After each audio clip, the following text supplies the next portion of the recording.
Él era el chico tierno de los boleros. A pesar de que muchos aseguraban que era un género musical caduco, él lo catapultó a los principales escenarios del mundo. Vendió más de 7 millones de discos. Fue el primer colombiano en ganar un Billboard latino, inspiró la Charly manía, fue el protagonista de un fenómeno romántico. Pero la fama nunca viene sola. Los excesos se apoderaron de su vida al punto de casi perder a su familia, su carrera y su vida. Después de quizás su peor momento, encontró a Dios y luego de varios años de una pausa en su carrera, decidió regresar para hacer testimonio de su cambio a través de la fe. Charly Sá es mi invitado esta noche.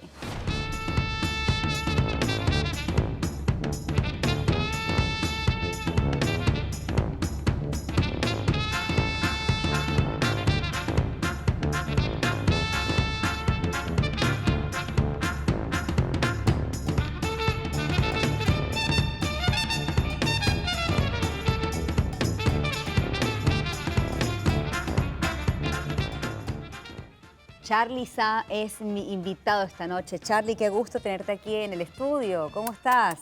Muy bien, Shirley. Bien. Súper contento, feliz de estar compartiendo contigo. Igual para Esperando que esta nosotros. entrevista sea amena y de Así mucha va a sumatoria ser. para ti Sí, tú tienes una vida. y para nosotros. Por favor, tienes una vida interesante, ¿no? Muy interesante. Ya podemos hacer un libro y del libro una novela. Sí, sí. Y luego una serie en Netflix. Ahí para allí tienes que ir. Sí, yo creo que ese es el camino. Sí, ese es el camino. Son 22 años de carrera, 23 ya, imagínate, Chiro. Entonces, es mucho lo que se puede contar, hay mucha tela de dónde cortar y créeme que la mayoría de cosas por las que he tenido que pasar han sido siempre para bien. Hoy lo ves como, me dices, para bien, ¿no? Pero, ¿cómo se enfrenta la fama? Porque cuando tú lanzaste tu disco, inmediatamente el disco se convirtió en un éxito, ¿no? Fenómeno, sí. Es un fenómeno. A ti no te dio tiempo, pienso yo, no es que no venías preparando en eso, pero de saborearla progresivamente, sino que fue de inmediato, ¿no? Y no sé si eso te abrumó en un primer momento. Sí, pues fue una bendición que venía acompañada de muchas cosas, ¿no? De fama, venía acompañada de dinero y a la vez de muchos compromisos y grandes responsabilidades que de una u otra manera iban apareciendo en el camino, porque el fenómeno se dio de manera esporádica en Colombia, así, año 96, y de igual manera saltó a Ecuador, después de Ecuador Latinoamérica entera y el mundo entero. Cosa por la cual que me llevó a desligarme de una manera radical de mi familia en su momento, de muchos viajes, muchos hoteles y enfrentarme a un mundo que yo jamás pensé en poder vivir. Entonces, nada, de allá a acá han sucedido muchas cosas que para mí han sido más de sumar que de restar. Ahora, este tema te digo que la fama te toma por sorpresa, me imagino que tiene que ver con el género. Yo no sé si tú pensaste que el bolero en esa época, que era un género, digamos, no tan comercial, iba a pegar de esa forma, ¿no? ¿Por eso fue la sorpresa, quizás? Yo venía de ser salsero, Sí, de dos agrupaciones importantes en Colombia, como lo eran Nietzsche y Guayacán. sí. Hice una canción muy bonita y muy exitosa en tiempo de bolero son, Sí. Guayacán, y de ahí parte a que me llamen a hacer el homenaje a Julio Jaramillo, año 96. Cosa por la cual que me sorprendió porque era un disco netamente romántico, boleros y vals, que hicieron historia muchos años Sí, atrás, sí. en las voces de Ruiseñor de las Américas, Julio Jaramillo y Olimpo Cárdenas, pero que yo jamás me imaginé que por medio de ese repertorio y de esa música se me fuera a crear una plataforma para poderme dar a conocer a nivel mundial. Yo siempre fui un cantante de una agrupación. Y cuando tú estás en un grupo, pues la responsabilidad no es netamente tuya, sino es de 3 o 4 cantantes, dependiendo del frente que haya en base a la banda a que pertenezcas. Pero cuando se da esto, empiezan a aparecer muchas responsabilidades, como te dije, ¿no? Ya yo me paré en el escenario y cuando me di cuenta en algún momento, pues era yo solo, la atención estaba plenamente enfocada en mí y había una responsabilidad muy grande porque para mucha gente el bolero y la música romántica y sobre todo estas canciones era religión y hacía parte de su historia, de su vida. Entonces se tenía que hacer bien sí o sí, porque el hacer éxito, una canción que ya fue éxito, en un ícono, en un monstruo de la canción como lo era Julio Jaramillo en su época, como lo fue y lo sigue siendo porque quedó para la historia, pues me generaba una gran responsabilidad, pero después de ver todo lo que pasó, las ventas en Colombia, las ventas en Ecuador, en Chile, en Argentina, y a todo lado donde llegaba esta producción, siempre empezaba a generar un gran resultado. Entonces, eso me generó mucha confianza y a la vez, pues la respuesta por parte del público me dio la seguridad de poder seguir haciendo las cosas Ahora, bien. ¿fue tu etapa más feliz? Uno logra, a pesar de alcanzar el éxito, ser feliz en ese momento. Bueno, la felicidad se tiene que medir de diferentes maneras, ¿no? Yo soy feliz cuando llego de un viaje y veo la puerta de mi casa y entro a mi casa y puedo estar con mis hijos y con mi esposa y mi familia, ¿no? Hoy en día para mí ese es el tesoro más grande y la riqueza más grande que yo tengo, ¿no? En aquella época la felicidad para mí era el éxito. Andaba en afán por los números unos, andaba en afán por los títulos, y de una u otra manera yo buscaba la felicidad en el mundo y no la veía en mi familia. Hoy en día los papeles se han invertido, ¿no? Y para mí hoy en día la riqueza más grande y el tesoro más grande que tengo es mi familia. Entonces, en aquella época, si tú me lo preguntas, mi felicidad era esa, de poder viajar a muchos países, el de sentirme querido, amado, perseguido por la gente y respaldado de una u otra manera por los medios de comunicación, porque donde yo fuera, siempre la gente me quería tener, radio, prensa o televisión. Charly Sá, sí, vamos, siga, claro, cómo no. Pero perdí muchas cosas en aquella época, ¿no? ¿Cómo cuáles? El poder ver crecer a mi hijo, Aaron David, que hoy en día ya tiene 20 años, y el acompañarlo de vez en cuando al colegio o jugar un buen papel de papá en aquella época. Se me limitó muchas veces y no le daba mucha importancia porque le entregaba prácticamente que esa responsabilidad a mi esposa y a mis papás que siempre estuvieron muy cerca de mí y de mi carrera. Eso es una cosa. ¿Y te pesa esa ausencia en aquel momento? Pesa de una manera u otra, sí pesa, pero todo lo que viene a la vida de uno viene bajo un propósito, ¿no? Y no hay carga que no venga a la vida tuya que no pueda soportar. Dios es maravilloso en todo lo que hace y creo que lo que tuve que vivir o por lo que me tocó pasar en aquella época, que fueron muchas cosas buenas, muchos aciertos y desaciertos y desiertos por lo que tuve que vivir, fueron importantes para mi vida, para ser quien soy hoy en día, ¿no? Como persona, como ser humano, como esposo y como papá. Hoy en día las cosas han cambiado. He podido atravesar de una manera responsable aquel desierto y suplir de una u otra manera esas ausencias frente a mi esposa y frente a mis hijos, pero llegando después de ese desierto como vencedor, venciendo a ese Goliat que de pronto pensó levantarse delante de mí y pensó arrebatarme en algún momento a mi familia, porque sí, pasé situaciones difíciles y críticas en base a mi relación de pareja. De eso vamos a conversar al regreso, ¿no? Yo leía que te preguntaba esto del éxito y la fama porque, bien lo dices, tenías tú el mundo a tus pies, ¿no? Los medios, la prensa, la audiencia, y uno puede pensar que ese es el mejor momento profesionalmente y personalmente, ¿no? Y en una oportunidad te escuché decir, realmente yo me sentía perdido y vacío. Ajá. Y cuesta o resulta contradictorio entender eso, ¿no? Me lo vas a responder al regreso, hacemos una pausa. Shirley con Charly Sá es el hashtag de esta noche, ya volvemos.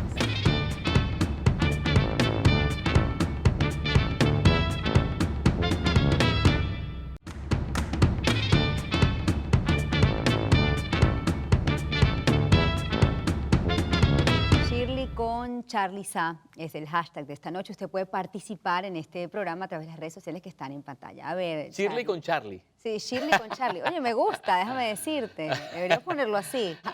A ver, bueno, en el momento que tenías la fama a tus pies, ¿no? La gloria, ¿no?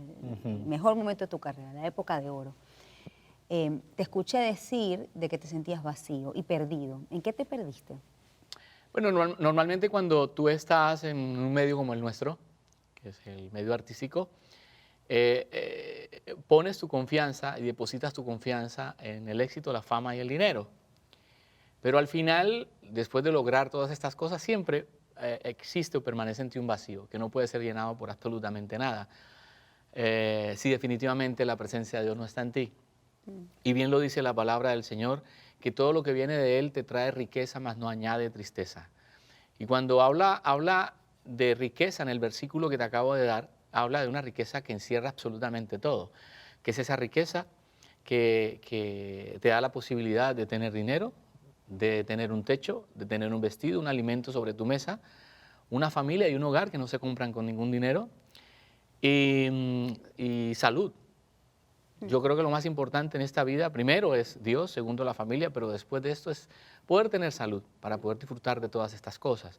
Y normalmente cuando tú pasas por ese tipo de desiertos o vives un desierto como el que yo viví, que yo pasé por depresión, ansiedad, pánico y estrés al tiempo, por casi 4 o 5 años, me costó poder salir de ese desierto por casi 4 o 5 años, al final lo único que deseas es poder tener salud, que Dios te devuelva la salud y que te dé la oportunidad de poder vivir la vida de la manera correcta, de poder apreciar un amanecer, de poder apreciar a tus hijos cuando están en casa, de poder sentarte con ellos en una mesa y de tener un diálogo correcto con tus hijos, de poder enaltecer a tu esposa las veces que sean necesarias durante el día. Decía por ahí un pastor en una iglesia, Rey Matos, al cual yo admiro muchísimo, que la relación sexual entre pareja, entre hombre y mujer, empieza desde la mañana. Normalmente nosotros desconocemos eso y a ustedes les hace definitivamente mucha falta que nosotros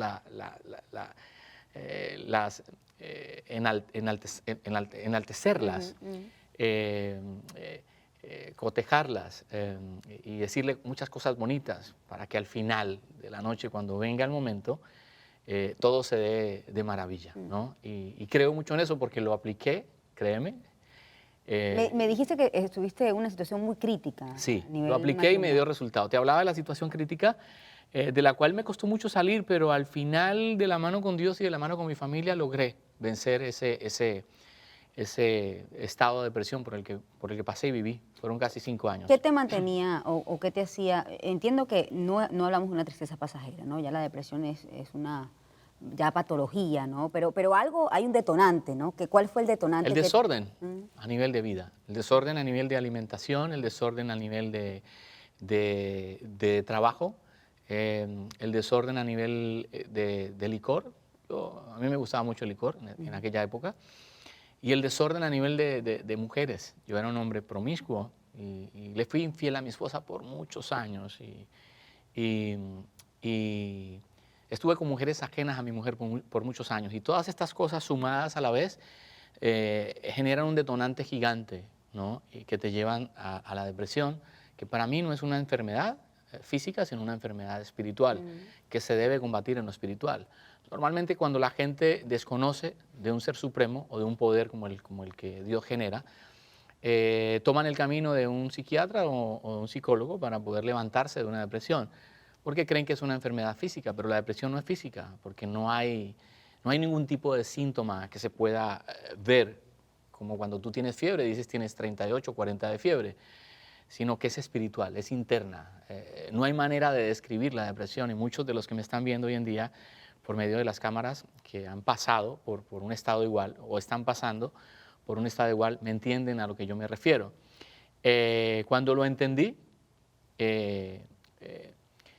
me di la oportunidad de permitir que Dios entrara a mi vida y hiciera todas las cosas nuevas. Reconocí que el del problema no era yo. Reconocí que el del problema era yo y no la gente que estaba a mi alrededor. Dispuse mi corazón y Dios entró a mi vida y hizo todas las cosas nuevas. Empecé a hacer las cosas por amor y no por temor. Y ahí entendí definitivamente el significado de lo que es verdaderamente vivir. Ahora, ¿cuándo fue el momento, Charly, que dijiste, Dios mío, yo tengo que cambiar de esta vida que me estás contando, promiscuidad, sumido en el alcohol, una vida de exceso, ¿no? Pero ¿hubo algún momento, hubo una imagen, un lugar que tú dijiste, ¿qué hago yo aquí? Yo tengo que cambiar. ¿Pasó eso? Sí, estábamos en medio de un divorcio con mi esposa. Ya tenía 20 días de haberse ido de casa, estaba en casa de sus papás y de su mamá, de su familia. Y yo recién había salido de una fiesta con un amigo. Había tomado muchísimo licor y entré en ese día en depresión. Sentí espíritu de muerte, ansiedad, pánico, agorafobia me dio incluso. Duré casi que 6 meses de no poder salir de mi habitación, mandar a cerrar las ventanas y todas estas cosas que le generan a uno el pánico, ¿no? Y la ansiedad. Y de allí poco a poco empecé a entender que el problema no estaba en los que estaban a mi alrededor, sino que el problema era interno, era mío, ¿no? Dios poco a poco, a medida que yo iba teniendo una relación, una comunión con Dios, me iba dejando saber que definitivamente estaba tomando un camino errado, un camino equivocado y que debía retomar nuevamente el camino que Él había trazado para mí. Ahora, cómo se dio ese encuentro con Dios? ¿No? Me dices, te diste cuenta que tienes que salir de esto, pero pudiste haber tomado otros caminos, es decir, el camino científico, que es el tema del psiquiatra, el psicólogo, o bueno, o el camino espiritual. Tú tomaste el camino espiritual. ¿Quién te reencontró o cómo te reencontraste tú con Dios? Bueno, mi familia toda ha sido cristiana. Mi madre, mi tía, la mayoría de mi familia, el 90% de mis seres queridos son cristianos.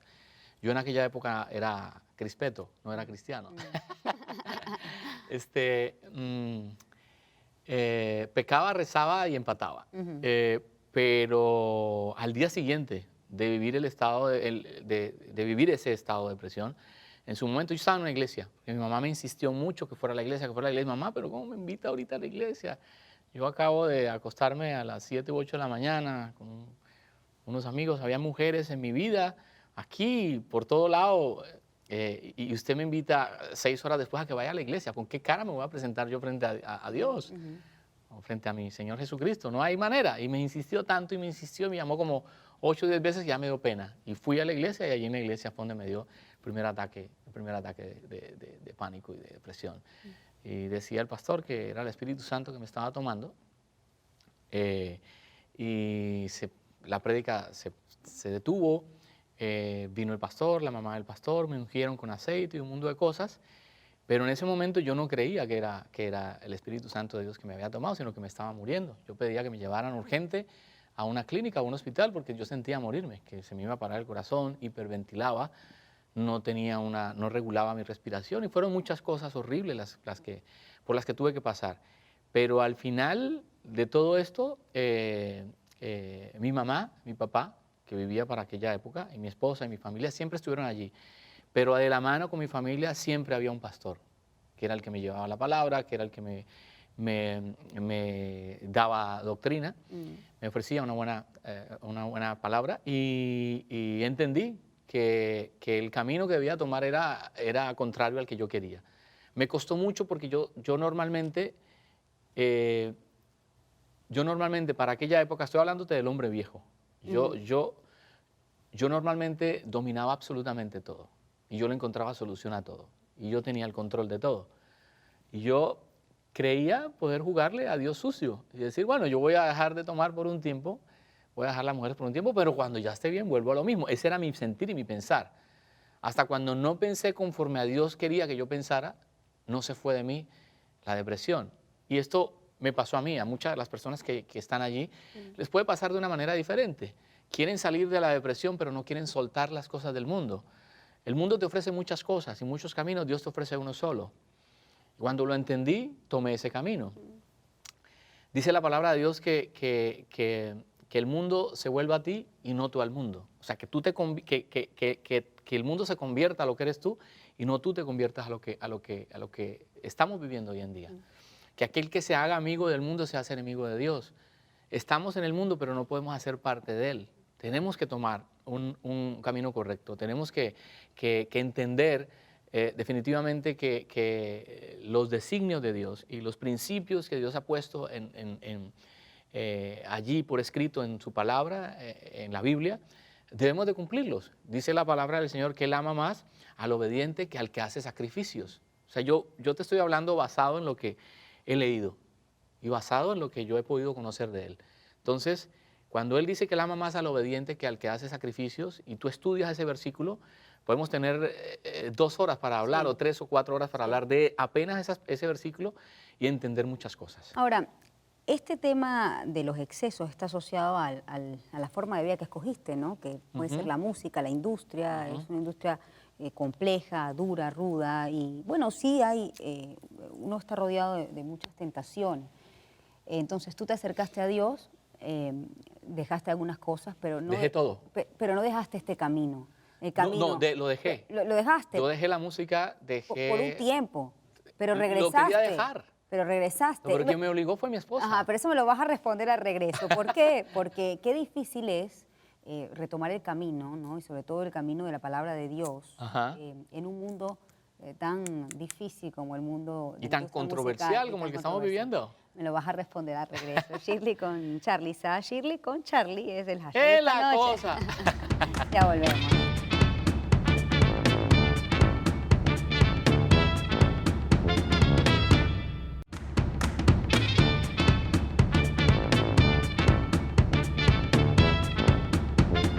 Shirley con Charlie, o Shirley con Charlie Sa es el hashtag de esta noche. Me acompaña Charlie Sa, gran cantante colombiano. Bueno, que casi nos lo quita la depresión, ¿no? Todo el talento que tenías, eso me estás contando. Que te Imagínate, quería- ¿no? Yo durante ese tiempo que viví fuera de los escenarios, eh, que viví desconectado totalmente del mundo artístico, lo único que anhelaba era mi salud, que Dios me devolviera la salud.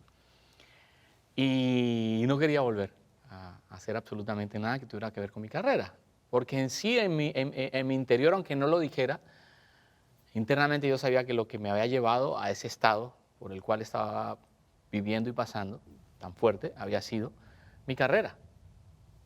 Yo antes de ese éxito era un niño bueno, Mm.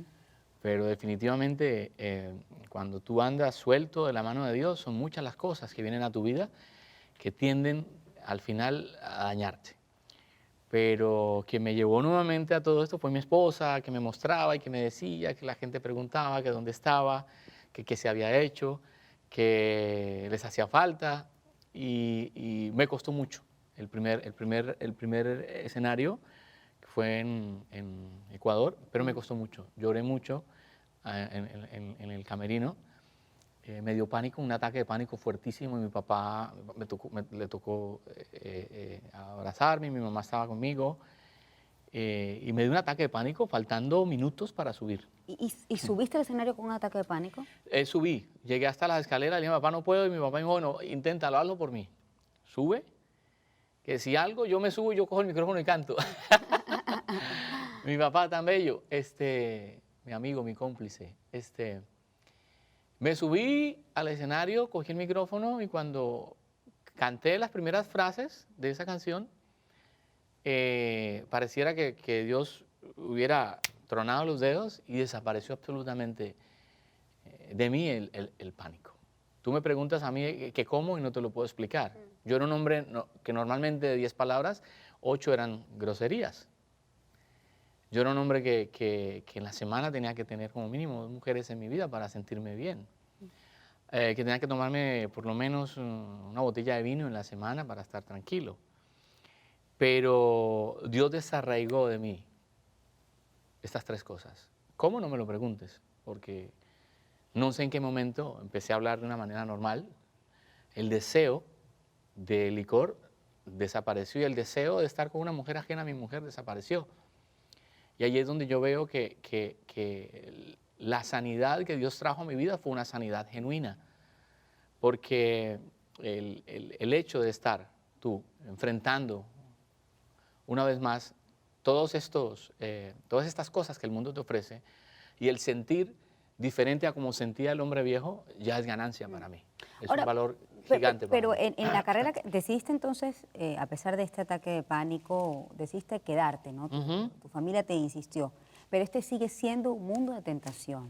¿Cómo haces para mantenerlo a raya. Lo que pasa es que cuando tú mantienes una comunión Mm, con Dios y una relación con Dios, tiendes a parecerte a Él. mm. Por eso nosotros como papás debemos de educar no con palabras, sino con ejemplo.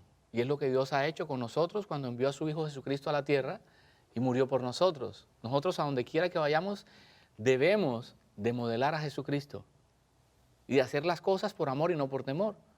Cuando yo hablo de hacer las cosas por amor, hablo de hacer las cosas con el ánimo de hacerlo reír a Él, con el ánimo de hacerlo sentir bien a Él, con el ánimo de no defraudarlo, con el ánimo de mantenernos firmes en su palabra, con el ánimo de demostrarles que tenemos la fuerza y somos capaces. Eso no quiere decir que yo sea un santo. Yo hoy en día lucho con algo muy, muy fuerte para mí, que yo te lo acabé de decir ahora. Hay dos cosas en la vida del hombre que son difíciles de desarraigar, que es el amor al dinero y la amargura. La primera para mí no existe, pero la amargura sí. A veces me siento un hombre amargado, ¿Por qué? porque exploto muy fácil. Mm, Y como yo vengo escuchando la palabra a mi pastor y leo mucho la palabra, dice por ahí en algún lugar, no lo sé, no lo tengo muy claro, que el temperamento fuerte viene de un corazón amargado. Entonces se me ha metido mucho eso en mi cabeza. Y no quiere decir que yo sea un hombre gruñón, pero sí soy temperamental. Y tengo una lucha a diario con el temperamento, ¿entiendes? Porque estoy tratando de buscar siempre la excelencia, más no la perfección, pero busco la excelencia. Y eso me da, a veces me juega mal, me juega sucio y cometo errores. Pero lo importante de esto es reconocerlos en el momento y no quedarme callado ni en silencio cuando sé que el error es de mi parte. Entonces tengo que restituir a mi esposa si tengo algún problema con mi esposa. Tengo que restituir a mi hijo si tengo algún problema con mi hijo. O tengo que restituir a mi prójimo o a un músico o a un amigo si he cometido un error. Y es de la manera como hoy en día estoy manejando las Cuando hablas cosas. de restituir, ¿cómo le pediste perdón a tu esposa? Porque entiendo, me has contado algo muy duro, ¿no? Y además la valentía de hacerlo público. No sé si es la misma esposa, Sí, estamos hablando de la misma. es la misma. Pero has tenido la valentía de 23 contarlo, ¿no? años. 23 años, pero te perdonó. ¿Y cómo le pediste tu perdón después bueno, de haber traicionado ese compromiso que se establece cuando uno se casa? Fuimos a un retiro espiritual con la iglesia, estuvimos por 3 días y allí, en un desayuno de uno de los 3 días, o un almuerzo de uno de los 3 días, me confesé y la miré a la cara y le conté absolutamente todo y le dije la verdad. Pero me confesé y le pedí perdón para no volverlo a hacer. En ese momento fue de palabra, ¿no? Y automáticamente me quité un peso de encima gigante porque es muy difícil poder convivir con tu esposa o con la persona a la cual tú amas y tener todas estas cosas encima, ¿no? Lo importante para mí era poderme quitar esta carga de encima y poderle decir todo lo que pasó, todo el mal que le hice, pedirle perdón y empezar a trabajar para que la confianza que se había perdido en ella, poderla volver a recuperar. Y todo esto lo hice con ejemplo, más no con palabras. Yo te lo dije ahora. Sí. Entonces empecé a trabajar mucho en eso. En mí yo ya sabía que yo estaba completamente sano, porque en mí no existía el deseo. Si no hay deseo en ti, no existen las ganas. Entonces, si el deseo desaparece, las ganas no existen. Hoy en día puedo ver una mujer bonita y puedo admirarla definitivamente y apreciarla, pero no desdibujarla ni desnudarla, ni dar un paso a pedir un teléfono o a ser fariseo, como lo era yo en mi época. Te mantienes a raya. Como lo era yo en mi época anterior, ¿no? Que mostraba ser una cosa, sepulcros blanqueados, que mostraba ser limpio por fuera, pero por dentro estaba podrido. Hoy en día no, hoy en día trato de andar en verdad. Dice la palabra de Dios que el que anda en verdad no necesita de defensa, mas el que anda en los secretos se vuelve esclavo de ello. Cuando tú entiendes la fuerza de ese versículo y la aplicas en tu vida y la vives, empiezas a sentir una libertad maravillosa. Donde yo quiera que vaya, a donde quiera que yo esté, de mí nadie puede decir nada, ni de que tomo licor, ni que ando con mujeres ajenas a mi mujer, ni que soy un hombre grosero, ni soy un hombre malo o altivo, porque hasta la altivez se fue de mí, ¿no? El ser arrogante se fue de mí. Entonces, hoy en día, donde quiera que vaya, vuelvo y repito, trato de modelar a Jesús. Yo, haciendo esta analogía, me parece que ese Charlie murió, sí, murió y resucitó otro Charlie. Era que sí estaba muriendo. Cuando yo llevaba 2 años, porque mi depresión duró 5, el poder volver nuevamente a vivir una vida normal, duró 5 años. Pero cuando recibí por parte de un pastor, al cual amo muchísimo, Pastor Morris, trajo palabra de Dios a mi vida y me dijo que debía empezar a hacer las cosas por amor y no por temor. Yo le dije, pero yo siento morirme. Me dijo, no te preocupes, que sí te estás muriendo. Y ya casi me vuelvo loco. Cuando estás muriendo, yo dije, pero ¿cómo? Este hombre en vez de venir a sumar, viene a restar. Me dije, no, sí te estás muriendo, está muriendo el hombre viejo. Dale tiempo a que el hombre viejo termine de morir para que el hombre nuevo tenga posibilidades de vivir lo que Dios quiere que vivas. Y me dio este versículo, me acuerdo tanto y me lo aprendí, como me he aprendido mucho. Me dijo, no está bien echar vino nuevo en odre viejo, porque o tiende a podrirse el vino o a reventarse el odre.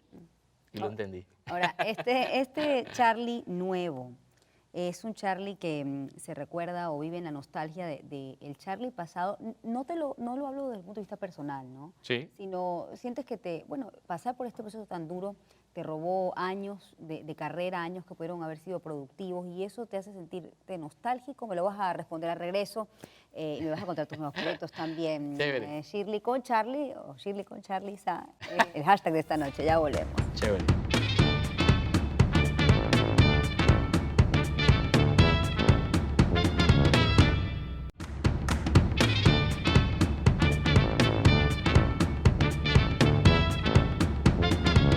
Charly Sa, mi invitado de esta noche. Bueno, yo iba a poner, y lo voy a poner a Charly a cantar, pero la verdad que tiene una historia de vida que, te lo decía ahorita, merece ser escuchada, ¿no? Porque, bueno, del ejemplo, Gracias. como dices tú, uno puede ayudar a los demás. Muchas ¿no? personas. Sí. Fíjate que esto es importante lo que tú acabas de decir, porque normalmente la gente me dice, pero bueno, tú te volviste cristiano, ¿por qué no haces música cristiana? Porque no he tenido el llamado, porque hay muchos artistas que cantan muy bien y lo hacen muy bien en el mundo de la música cristiana, porque podemos usar como púlpito un lugar como este, o una estación de radio o un medio de prensa. Y cuando tú entiendes la fuerza que Dios da para poder llevar su palabra a donde quiera que vayamos y para poder dar testimonio de lo que Él ha hecho en la vida de nosotros, pues es importante. Sí, es así. Y que además la gente tenga la oportunidad de ver el ejemplo, ¿no? En lo que ha sido tu historia. Ese Charly nuevo, que sientes que vives en la nostalgia, que perdiste mucho tiempo, ¿te da amargura eso, el haber perdido? No, es que cuando yo hablé ahorita, hace un rato, de la amargura, no hablé porque lo haya identificado, sino porque supuestamente pienso que puede ser amargura. Sí. Y porque lo leí en algún momento y estoy luchando con eso. Son muchas las cosas que se perdieron años atrás, pero que para mí hoy en día son ganancias, ¿no? Si tú te pones a mirar, yo no era un hombre feliz. Y el hecho de que hoy en día sea un hombre nuevo en Cristo Jesús no quiere decir de que no pueda vivir en algún momento momentos de amargura, porque soy humano, siento, me duele, lloro, y en algún momento entro en estados anímicos muy bajos. Pero en sí, ¿qué me da de pronto, qué me genera ese limitante? Y no lo llamemos amargura. Ver el mundo como está hoy en día. Hoy en día están pasando muchas cosas que son contrarias a las que Dios ha dejado escrito en la palabra. Y dice la palabra que vendrán tiempos en que a lo malo le llamarán bueno y a lo bueno malo. ¿Qué me genera a mí ese sentir? El ver qué le espera en un futuro a mis hijos. El ver este mundo tan perdido. El ver el detrimento en el que la industria ha caído. María Elena lo puede decir, que me conoce desde que yo era un niño. María Elena, hago el inciso, es la que ha hecho la maravillosa labor de ayudarnos a tener a Charly esta noche. María Elena es una mujer que juega un papel muy importante en mi vida. La primera vez que yo vine a Miami a hacer un programa interesante como el tuyo, Muchas Y yo gracias. no lo creía. Estaba muy de moda Don Francisco, el show de Don Francisco. Ajá. Y Marilena me recibió con los brazos abiertos y ella lo sabe, que la industria hoy en día ha cambiado del cielo a la tierra, que la industria ha entrado en un estado difícil, que cada vez se van reduciendo mucho más los espacios para la buena música. ¿Hay espacio para tu música, la música de Charly en este Actualmente no, momento? actualmente no, a no ser de que sea una radio netamente romántica y que usen como catálogo tu música. Tú me dices, yo trabajo muy bien, a Dios gracias. Y a Dios gracias soy muy querido por la gente. Sí. El amor por parte de mi público siempre ha permanecido a través de la distancia. El público me ha sabido entender y el público me ha sabido perdonar tantas ausencias. Pero de una u otra manera existen limitantes. Me siento con las manos amarradas. Tú tratas de empujar para un lado y el 90% del mundo está en contra tuya. Cuando hablo de eso no hablo de que me sienta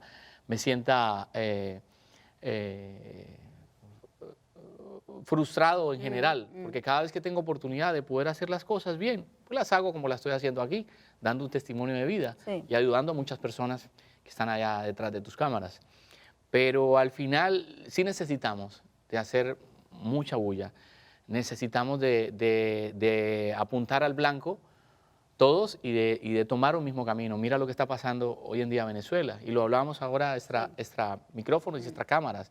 Es muy difícil el ver ese limitante. Hay una posesión por parte del enemigo en cuanto a muchas cosas en el mundo que miedo me da.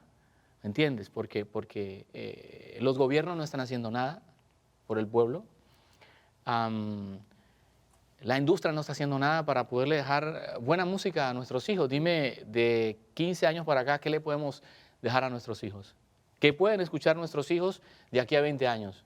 Se desaparecieron, ya no volvieron a aparecer los Camilo Sestos, los Rafael, Juan Gabriel, Leodán, José Luis Perales y muchos otros artistas que han hecho historia y que tienen de una u otra manera un catálogo gigante que le permite al público poder conocer un poco de lo que es la buena música. Entonces, esos limitantes generan en mí amargura, entre comillas, ¿no? Una limitación, valga la Yo me redundancia. imagino que, bueno, esa amargura se puede disipar cuando, bueno, tú recuerdas esas grandes canciones que te han acompañado. ¿Hay una canción de todo tu repertorio que te acompañe siempre? Tú dices, esta canción fue para mí especial, esta me cambió Bueno, la vida. más que una, son muchas, porque de lo que yo logré hacer, he logrado hacer en mis 20 años de carrera, pues son música muy Y bonita. todas con sentimiento, sentimiento, puro sentimiento.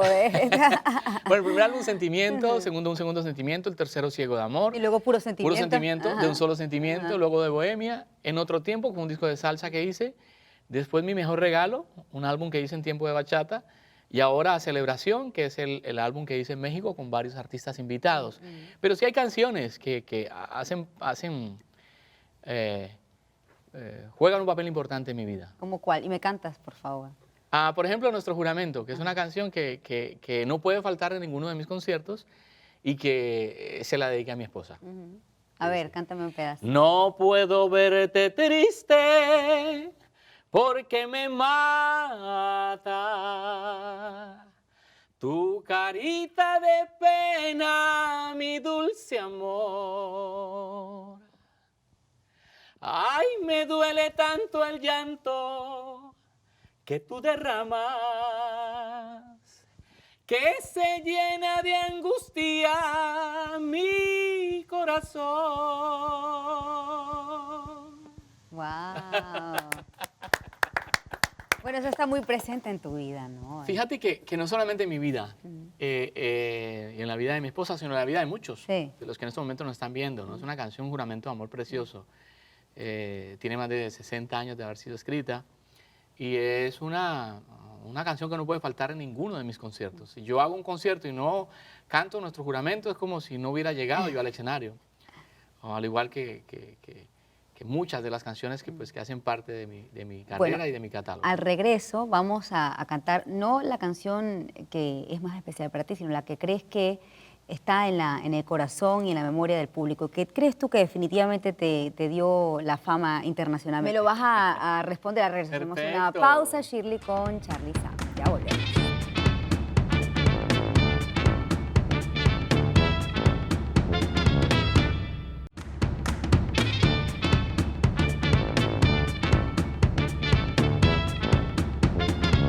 Última parte de la entrevista con Charly Sa, cantante colombiano, me acompaña esta noche aquí en Miami. A ver, Charly, esa canción que crees tú que cambió definitivamente el curso de tu carrera, que crees que la gente cuando dicen Charly Sa, esa es la canción con la que te ubican. ¿Cuál El crees? primer sencillo con el que nos dimos a conocer en Colombia y el mundo entero, un disco más. Es una canción preciosa que me trae muchos recuerdos gratos, que me abrió muchísimas puertas a nivel del mundo y con la que me di a conocer. Es una canción bellísima que no puede faltar también en ninguno de mis shows. Cántame un pedazo. Ah, No puede a faltar ver. tampoco en este show. No, a ver, dice, un disco más que tú vas a escuchar, un disco más que te hará recordar el romance de tu vida y de mi vida,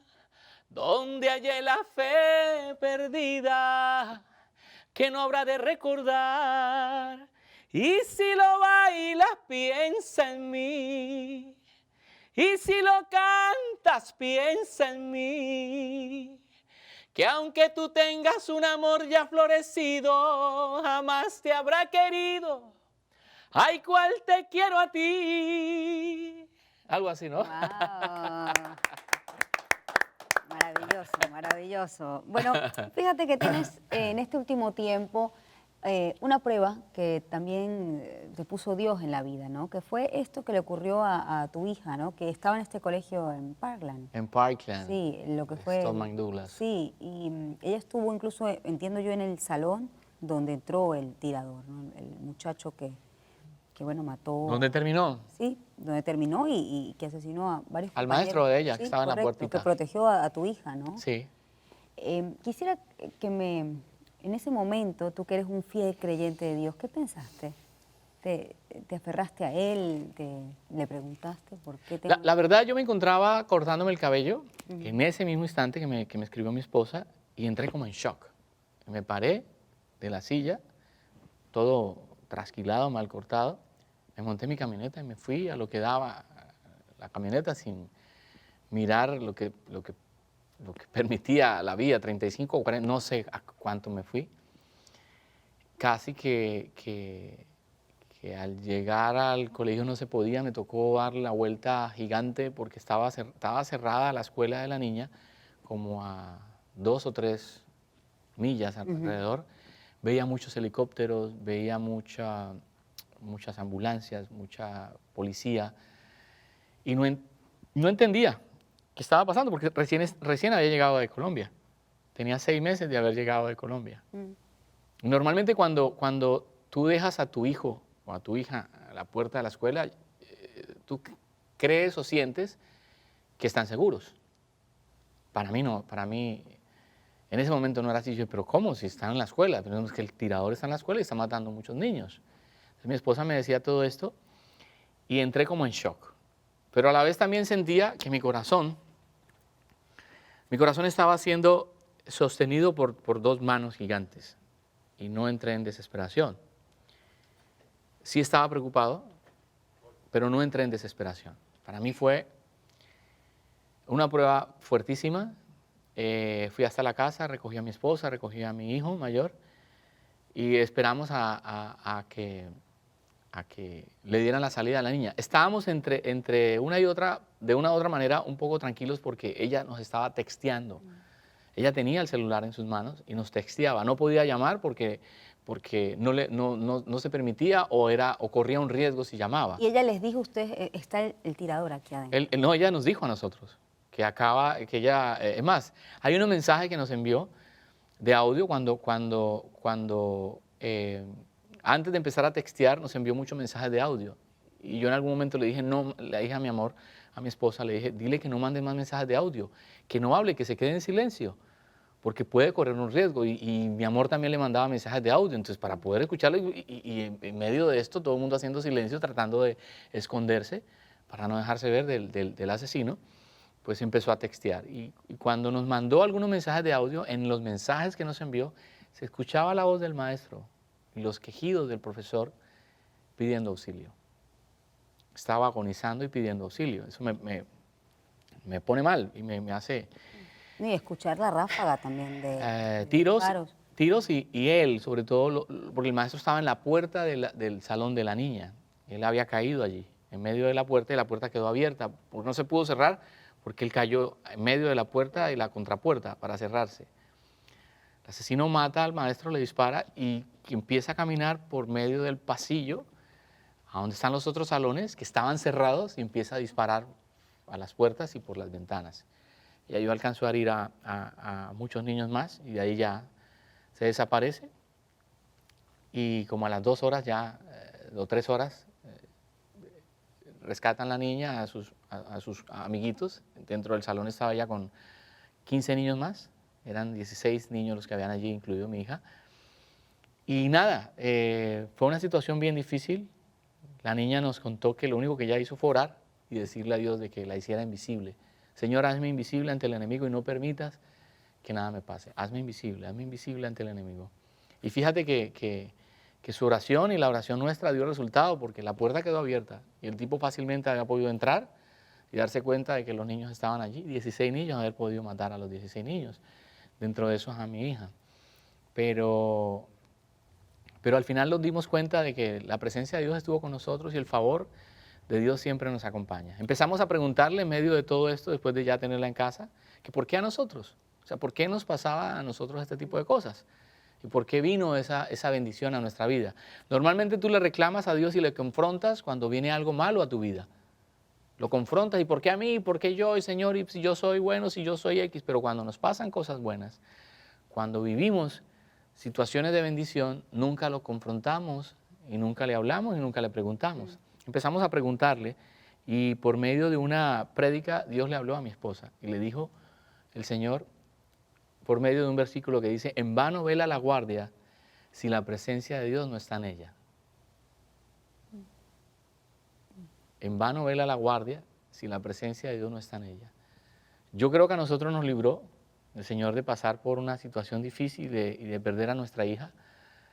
Nos libró de la comunión que veníamos teniendo con Dios durante todo este tiempo que hemos venido teniendo. La relación que hemos mantenido con el Señor ha sido firme.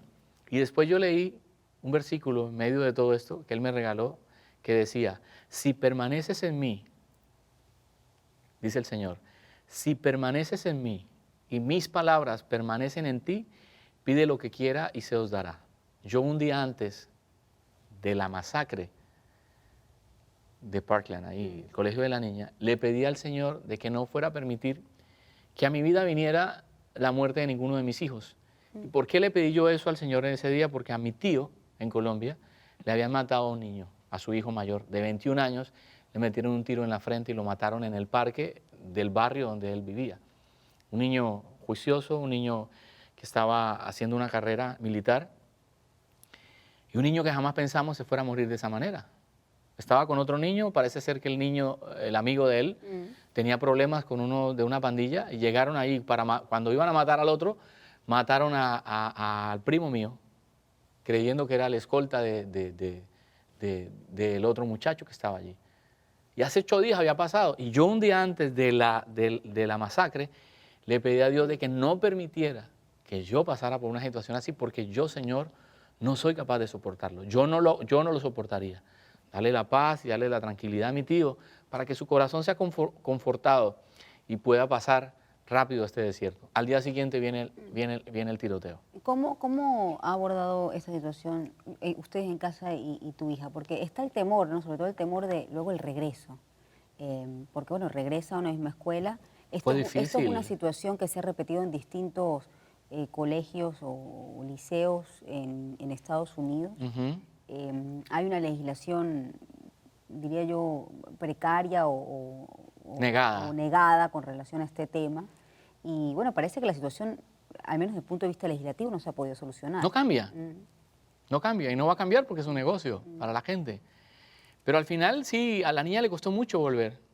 A los 20, 30 días volvieron. Ella entró en un estado de, de pánico. Y algo que tú conoces bien. Lloró muchísimo. Y entró en un estado de depresión gigante. Y ahí yo entendí que la depresión no solamente le da a los adultos, sino que también le da a los niños y a los jóvenes, a los adolescentes. Y empecé a escudriñar un poco y a leer sobre eso. Y hoy en día, actualmente, la depresión, el estado más alto de depresión, el nivel más alto de depresión, está siendo evidente en la vida de los adolescentes y de los niños. Porque en la vida de los niños no existen los papás, ni papá ni mamá. Hay papás ausentes en la vida de nuestros hijos. Y por eso pasa lo que pasa, por eso este muchacho entra al colegio y mata a mucha gente, porque había un resentimiento en su corazón, porque fue víctima del bullying, porque le cerraron muchas puertas y de una u otra manera llegó a descargarse y a vengarse de todos aquellos que hicieron mal en su vida. Pero todo esto tiene un porqué, y el porqué es ese, ¿no? Nosotros a veces le dedicamos mucho más tiempo a nuestras carreras, vivimos en afán, el afán es falta de fe. Estamos detrás de los títulos, detrás del dinero, detrás de la fama y olvidamos que tenemos una responsabilidad grande que son nuestros hijos. Ahora, tú pudiste haber perdido a tu hija, ¿no? Y en función de eso yo creo que como padre que tu hija al final fue una víctima porque aunque está contigo, el daño fue gigante. Es una marca que la acompañará a veces toda yo su llego a la vida. habitación y encuentro a la niña llorando. Sí. A veces mi esposa llega y la encuentra llorando y le preguntamos por qué, dice ella que todavía se acuerda de eso. O sea, nosotros hemos estado muy presentes en la vida de ella y siempre lo hemos estado, pero más ahorita cuando pasó por esto. Sí. La hemos llevado a la iglesia, ha tenido varias sesiones con psicólogos y psicólogos, pero aún así hay mucho trabajo por hacer. Bueno, y en virtud de eso, por eso te quiero hacer esta pregunta, ¿qué le dices tú como padre a aquellos que tienen la responsabilidad de tomar cartas en el asunto con relación a este tema, desde el punto de vista legislativo, ¿no? De la legislación con relación al control de armas en este país? Es difícil, ¿no? Dirigirme yo en estos momentos a todas estas personas que tienen de por sí la responsabilidad de sacar del mercado la venta libre de armas. Porque hoy en día es más fácil conseguir una botella de licor, es más fácil conseguir un arma que una botella de licor. Tú vas al supermercado y si no tienes un ID en donde demuestra mayoría de edad, no te la venden. Pero si llegas a un lugar donde venden un arma, te la venden. Entonces es negocio. Cuando el dinero está de por medio, difícilmente se pueden conseguir resultados, ¿no? Esto, ya ¿a dónde más debemos de llegar? ¿Qué más debe de pasar para poder gritar en voz alta de que tienen que quitar la venta de las armas? O sea, yo creo que ya el sacrificio por el que hemos tenido que pasar nosotros, el haber sacrificado a tantos adolescentes, a tantos niños, el dolor de muchos papás que perdieron a sus hijos, lo dice todo. Pero necesitamos que los altos mandos y la presidencia de este país logre de una u otra manera sacar del mercado por lo menos la venta de las armas gigantes, que se genere las ventas de las armas de bajo calibre, un revólver, una pistola, con el estudio de la persona que lo vaya a comprar, si es apta, si no es apta bueno, hay tantas cosas que se pueden hacer que definitivamente pues no está a nuestro alcance. No está a nuestro alcance. Yo tengo que despedirme, ya me están haciendo señas, pero sí tengo que culminar preguntándote qué viene ahora, qué viene pronto, y me cantes un pedazo de lo que viene, para tener esa exclusiva aquí en el programa. Y con eso cierro, me despido antes que me regañen. Te puedo hablar un poco de lo que viene, pero no te puedo cantar de lo que viene. No me puedes cantar. Bueno, que te puedo dar el título. Ok, dame el título. Vengo con una producción nueva, vengo escribiendo. Por primera vez voy a aparecer dentro de mis 22 años como escritor. Compositor. Venimos con un ritmo maravilloso, como una cumbia tipo kizomba, pero en un tempo mucho más rápido, con una letra maravillosa que suma mucho para nosotros, las personas que amamos la vida y amamos a nuestras familias, a nuestras parejas, a nuestras esposas, y al igual ustedes a sus esposos. Se llama Pecado y Religión la canción. Es una canción preciosa. Es una canción bellísima. Tuve la oportunidad de grabar el video hace poco en México, en Michoacán, Estuve visitando por 10 días muchos de los pueblitos mágicos de Michoacán. Logramos un video maravilloso que pronto van a tener oportunidad de verlo. Y nada, vengo tratando de buscar, en medio de la escasez y en medio de este desierto a nivel industrial, también se generan muchas oportunidades. Y cuando tú aplicas la sabiduría en todo esto, encuentras el camino. Dios hace su parte, pero nosotros debemos hacer la nuestra. Yo lo hice y encontré el camino. Créanmelo, hoy se lo digo a ustedes, que esta canción con la que vengo dentro de poco nuevamente a llamar su atención y a ocupar un lugar especial en su corazón, les va a encantar. Pecado y religión, por favor, espérenlo. Charlie, ha sido un gusto conocerte, A ti. de haber compartido parte de tu vida con nosotros. Gracias, Shirley. Bueno, espero que la gente haya disfrutado del programa. Yo estoy segura que sí, hay muchas Bueno. cosas que aprender de lo que ha sido tu vida. Qué Charlie lindo. Sá fue mi invitado esta noche. Usted puede ver este y todos nuestros programas y entrevistas desde la página web que está en pantalla. Nos acompañó Shirley Barney. Que tengan una feliz semana.